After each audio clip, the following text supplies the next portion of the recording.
Hawaii, we have this expression, and that's what I feel from all of you. We have an expression in Hawaii called ohana. That means that we are all family. It's not just our immediate family. We are all part of a larger family, and we refer to it as ohana. You are part of my ohana. I am part of your ohana. Thank you so much.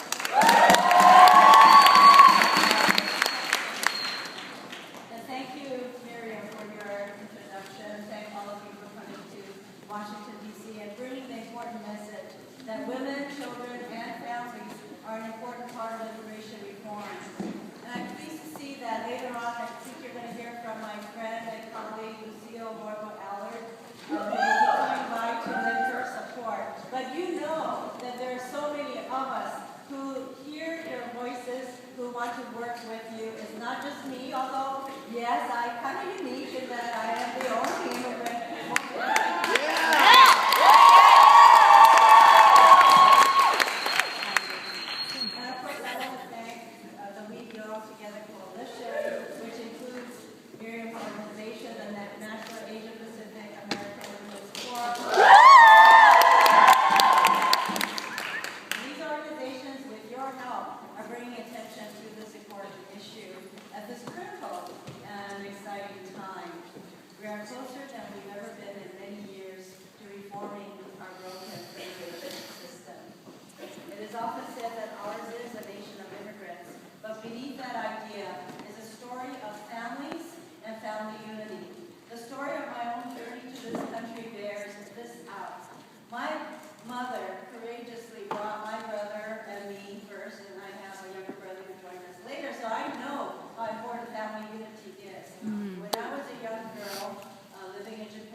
This situation, but to seek a better life for us.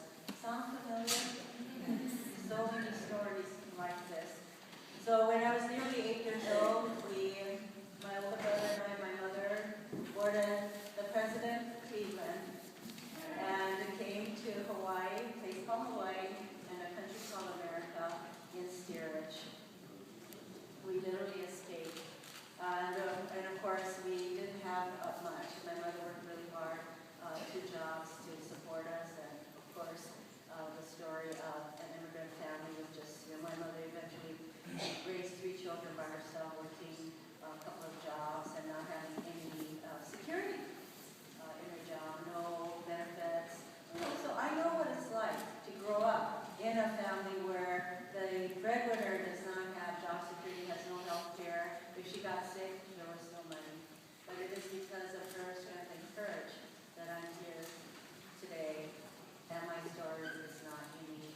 Millions of Americans are a product of immigration, and we need to ensure that our system continues to allow immigrant women, people like my mother, to build strong families and strong communities. And just last week, we read in the Washington Post that family immigration is in jeopardy in the immigration debate and possibly in the immigration bill.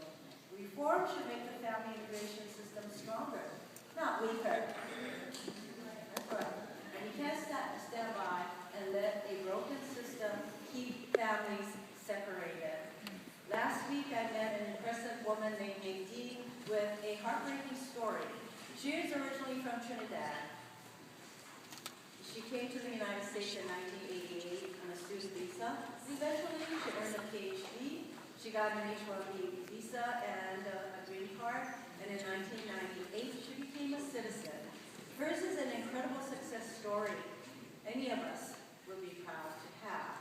She has found success, but she can't be fully happy because her family is not with her. And she wants her family to be able to join her in this country. And her brother, who she helped raise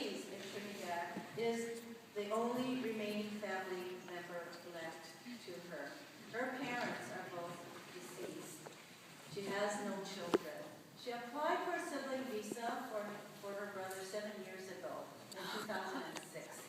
And under the current system, she's going to have to wait another 5 years before he gets a visa. This is her family. That is too long to wait. And I know what it's like.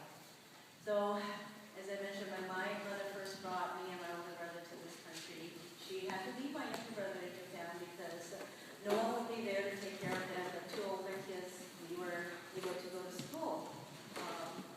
My younger brother stayed back in Japan with my grandparents, and it took several years for her to find a sponsor so that she could be, and we could be reunited as a family. We should fix the system so that families can be united and reunited faster. We shouldn't make it harder for Americans to bring their brothers and sisters to this country. I sit on the Senate Judiciary Committee, which is a panel that will consider immigration reform in the coming weeks. I'm looking forward to the opportunity to help bring comprehensive immigration reform forward that reflects our values. And I'll be fighting to ensure that these shared values will be reflected in the legislation. And I, like you,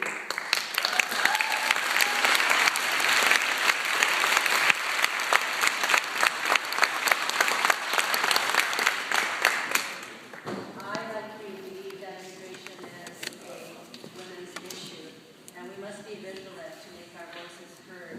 Women and families must be a part of the conversation at every level. And I'm going to be an advocate for family-based immigration and family-based... Yes!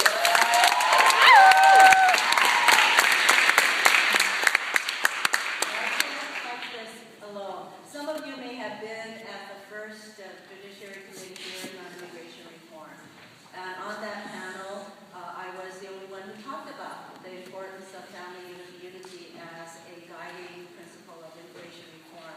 So clearly, I can't fight this battle alone. I'm not saying that there are not other members. There are other members on that committee for whom family unity is important. But we have to reinforce that, because otherwise, as we look at immigration reform as mainly something that we're going to look at from an economic standpoint, my fear, and I think it's a fear that you share, is that family unity and the importance of family will be set off to the side. So I need you. I need your help.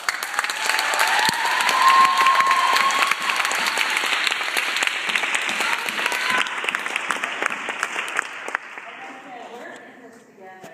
We are part of a larger ohana that cares about this kind of immigration reform. And later today, I will be sharing a hearing on how comprehensive immigration reform should address the needs of women.